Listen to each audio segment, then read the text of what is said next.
With voice control in iOS 13, you can use dictation to enter and edit text with your voice, which is useful if you have limited mobility. Here's how to use dictation, edit text, and use dictation, commands, and gestures together. Before you start, install iOS 13 or later on your device, and make sure voice control is turned on by going to your accessibility settings or by asking Siri.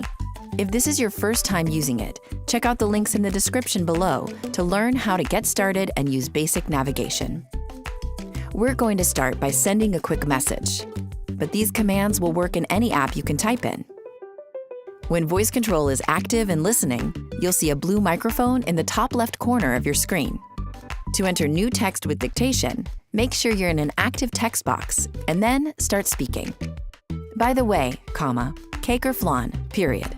Don't forget to include punctuation as well. Oops, need to delete something? Delete previous character.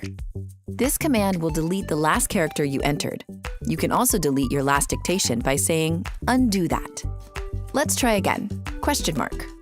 To edit something at the very beginning of a text field or document, you can move the cursor. Move to beginning. Oh, ellipses. That's better. Tap send.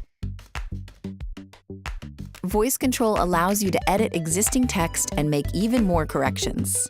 Let's add a new item to this note. Main activity, party clown. You can easily replace a word or phrase if you change your mind. Replace party clown with giant piñata. Need to make another correction? Voice control understands commands like move up 2 lines. Select previous word. Capitalize that. For a list of helpful commands, just say, show me what to say.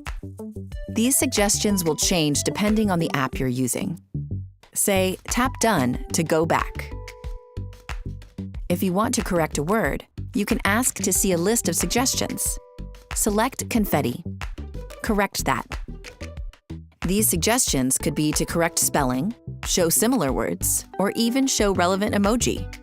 Say a number to make a correction. 4. If you want to stop voice control from listening for dictation, like if you're in a noisy environment, say command mode. This will pause dictation, but will stay active for navigation commands.